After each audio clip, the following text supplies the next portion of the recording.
যদি আপুনি অৰুণোদয় 3.0 যিটো আঁচনি আছে এই আঁচনিটো যদি আপোনালোকে এতিয়ালৈকে এপ্লাই কৰিব পৰা নাই তেনেহ'লে আপোনালোকৰ কাৰণে আহিছে এটা ডাঙৰ এটা আপডেট। অৰুণোদয় আঁচনি পাবলৈ সাজু কৰক নতুনকৈ 5বিধ নথিপত্ৰ। আবেদন কৰিলেই লাভ কৰিব অৰুণোদয় 3.0 আঁচনিটো। কি ডকুমেণ্টছ লাগিব? Aadhaar card, PAN card, ration card, voter card আৰু ৰঙীন ফটো 1 কপি লাগিব। অৰুণোদয় নোপোৱাসকলে নতুনকৈ কৰিব লাগিব আবেদন। যিসকলে অৰুণোদয় পাই আছিলে আৰু যিসকলে পাব বিচাৰে এতিয়া গাঁও সভা অনুষ্ঠিত হ'ব জুলাই মাহৰ ভিতৰত।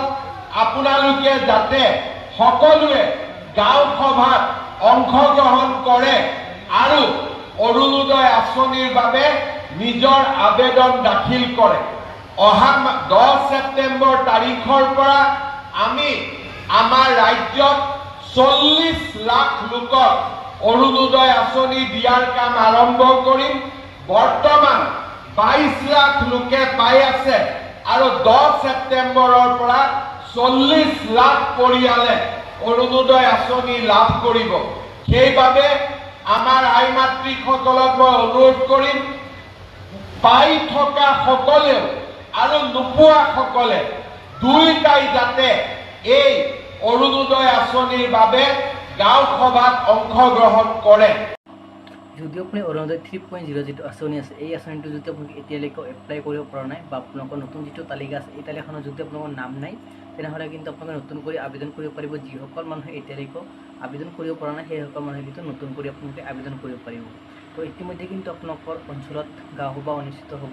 সেই গাঁও সভাখনত অন্তৰ্ভুক্ত কৰিব। অন্তৰ্ভুক্ত কৰাৰ পাছত আপোনালোকে অৰুণোদয় 3.0ৰ বাবে আবেদন কৰিব পাৰিব। তো যিসকল মানুহে এতিয়ালৈকে আবেদন কৰা নাই সেইসকল মানুহে আবেদন কৰিব পাৰিব। তো এই গাঁও সভাখনত কি ডকুমেণ্টছ লাগিব সেই বিষয়ে আজি আপোনাক এই ভিডিঅ'টোৰ মাধ্যমত আলোচনা কৰিম।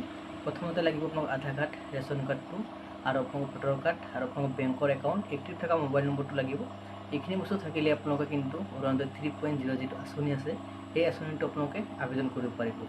তো ইতিমধ্যে কিন্তু আমাৰ ডক্টৰ হিমন্ত বিশ্ব শৰ্মা ছাৰে কিন্তু নিজ মুখেৰে ঘোষণা কৰিছে যে যিসকল মানুহে এতিয়ালৈকে অৰুণোদয় আঁচনিখন আবেদন কৰিব পৰা নাই সেইসকল মানুহে আবেদন কৰিব পাৰিব। আৰু কিন্তু যিসকল মানুহে ফৰ্ম ফিল আপ কৰি কিনে জমা দিছিল সেইসকল মানুহৰ কিছু মানুহৰ কিন্তু অৰুণোদয় আঁচনিৰ পৰা কিন্তু বাদ পৰিছে। সেইসকল মানুহক নতুন কৰি আপোনালোকে আবেদন কৰিব পাৰিব।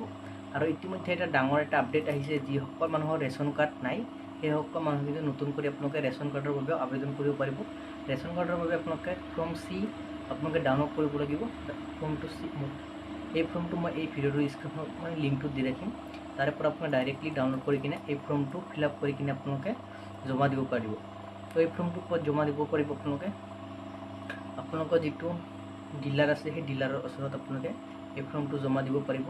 এই ৰেচন কাৰ্ডৰ বাবে আপোনালোকে কেনেকৈ আবেদন কৰিব পাৰিব, কি ডকুমেণ্টছ লাগিব সেই বিষয়ে কিন্তু আজি আপোনাক এই ভিডিঅ'টোৰ মাধ্যমত আলোচনা কৰিম। আপোনালোকৰ আধাৰ কাৰ্ড, ৰেচন কাৰ্ডটো আধাৰ কাৰ্ড আৰু আপোনালোকৰ বেংকৰ একাউণ্ট লাগিব। পাছপোৰ্ট চাইজ ফটো লাগিব 2 কপি আৰু আপোনালোকৰ সদস্যৰ মানে ডকুমেণ্টছবোৰ লাগিব। আৰু আপোনালোকৰ ভোটাৰৰ যিটো তালিকা আছে এই তালিকাখন আপোনালোকৰ লাগিব। এইখিনি বস্তু থাকিলে আপোনালোকে নতুন ৰেচন কাৰ্ডৰ বাবে আবেদন কৰিব পাৰিব। আশা কৰিছোঁ ভিডিঅ'টো আপোনালোকৰ ভাল লাগিছে। ভাল লাগিলে আপোনালোকে চেনেলটো ছাবস্ক্ৰাইব কৰি ৰাখিব আৰু আপোনালোকৰ বন্ধু বান্ধৱীসকললৈ ভিডিঅ'টো শ্বেয়াৰ কৰি দিব। যিসকল মানুহে অৰুণোদয় আঁচনিখন পোৱা নাই সেইসকল মানুহে কিন্তু লাভ কৰিব অৰুণোদয় আঁচনিখন, আবেদন কৰিব পাৰিব। শীঘ্ৰে আপোনালোকে আপোনালোকৰ গাঁও সভাত নাম অন্তৰ্ভুক্ত কৰিব। অন্তৰ্ভুক্ত কৰাৰ পাছতে আপোনালোকে অৰুণোদয় আঁচনিখন লাভ কৰিব। তো এয়াই আছিল আপোনালোকৰ গুৰুত্বপূৰ্ণ ডাঙৰ এটা খবৰ দিবলগীয়া। যদি আপোনালোকৰ ভিডিঅ'টো ভাল লাগে চেনেলটো ছাবস্ক্ৰাইব কৰি ৰাখিব আৰু আপোনালোকৰ বন্ধু বান্ধৱীসকলে শ্বেয়াৰ কৰি দিব যাতে সেইসকল মানুহে আপোনাৰ সহায়ত আবেদন কৰিব পাৰে। তো আজিলৈ ভিডিঅ'টো ইমানতে সামৰিছোঁ। নেক্সট আন এটা ভিডিঅ'লৈ সকলোকে লগ পাম।